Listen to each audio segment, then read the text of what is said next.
Sefer Shuvas Or Zarua. 3 volumes. Or Zarua was a Kadmon, like the Chassid's time. I'm not sure exactly how far back. You can look it up in Bnei Yosef. They have the set. Volume 2, new print, Volume 2. Hilchas Shabbos, not Erev Shabbos, but Hilchas Shabbos. It says as follows. He says there was a story with a fellow by the name of Bunish. And he lived somewhere in a town, somewhere, I don't know what. He mentions the name. And this Bunish was a Korver Mason. Chevre Kadisha. Okay. One morning, he shows up at Bet HaKnesset, and he sees from far, he sees somebody there who got scared. He thought maybe it was a shed or this, I don't know, whatever. That's what it says in the Sefer. It's black and white. And the Or Zarua says, Ze nochon ve'emet, because he knows maybe you're going to drag a cup. You think it came straight from the Jewish press. It didn't come from the Jewish press. It came from the Or Zarua, Malach Elikim. And he says, oh, he called me closer. Then I realized who this was. And Bunish says to this fellow, what are you doing here? This is Or Zarua says, Nochon ve'emes. I buried you 5 days ago. And he it says over there he was wearing like almost like a Hasidic shtreimel or something, grass all around, whatever, I don't know exactly, but that's a separate Indian. And he asked him, how are they treating you upstairs? He answered, Eikev ad ma'od. Wow, so Rabbi Bunish, or Mr. whatever he was, says, you were an Ishmashahu. Wasn't the... But, he answers, I came every day to Bet HaKnesset, and I said the brachot Bekol Na'im. I enjoyed God's praises. Kol Na'im. I enjoyed what I was saying. So Hashem had nachas for me. Therefore, they brought me quite quickly into Gan Eden, and they treat me very good. That is for an Ishmashu. But imagine, like the people were saying, I was talking to some, he says, Sar Tzilam Aleim. We are neighbors. I mean, whenever I saw Father, I always got a bracha, and he was Meirich in the bracha and this. And then sometimes I came in privately to get a bracha for this chayla, for this thing, for that thing. And, you know, I'm in the community. I don't know if I'm Sammy or but I'm in the community. And a person that was so asuk in Avodas Hashem, Noyer v'oyim, no identity, no nothing, Shayif Ayo, Shayif Nofik, Noyer v'oyim. And that's what it says. I heard from Don Segel once.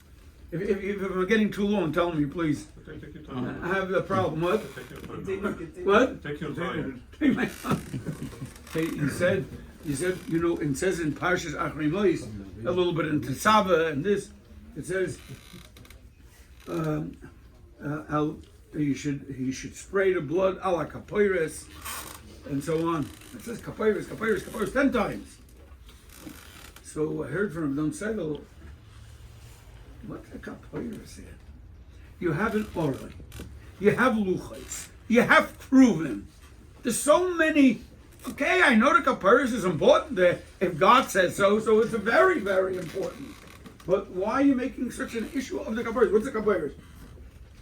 Kapoiros was 2.5 by 1.5 and a tefach thick. Okay? And someone told me, made a calculation last week. Last week, a guy made a calculation, and he told me, according to Cheshbon, in gold, the kapoiros weighed, I don't know, I'm not a physicist, 5,000 pounds in gold. So, but what's the issue? Says Rabbi Segel, gorgeous. Hatzne leches im Hashem Elokecha. You have the Aron there, you have the Luchos there, you have everything. You have the Rebbe and the Talmud, the Kruvim, everything. Are you Hatzne? Because the kapoiros was a cover. A cover, Hatzne. Put the Luchos in Hatzne. Doesn't have to, even though, yeah, I'm sorry. You learned about 10 days ago, should you learn Torah out in the public or not out in the public? Both are true. Both are true. But here was a person that the Hatzne was not shaykh, and the Kedusha was so great. So you know what kind of,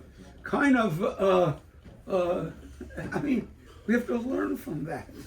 We have that here. I don't know. I wasn't in Shtetl Bell. I mean, in Shtetl whatever. But I years ago, I used to pray every single morning in Sharet Zion upstairs minyan. Rabbi Kassin and Rabbi Hecht both prayed upstairs. I don't know what it's called today, but whatever it's called, it's called. I prayed there every day. You walked in, the Balabatim, everybody said the words so slow and passionately and with feeling. It was this was straight from home. This was straight, I imagine. I mean, so that's, and people like that, like the Niftar, besides the regular, I mean, he carried that symbol. We should all be zeicha to say the tefillot calm. Don't drag them, but calm. And with ni'imut. You say the words, yeah? Everybody today knows what the definition of the words is. You don't know the definition. You know, there's a store down the block, Makor Asfarim. He has in English, Spanish, and Turkish, and Korean. He has all the Siddurim. You have to pick it up. When you read, does everybody know here the definition of Toiv Hashem Lakoil? Everybody knows that. And if you don't, you look up in the English Siddur. Toiv Hashem Lakoil. Any praise you say, you take it all to your heart. I'm part of it.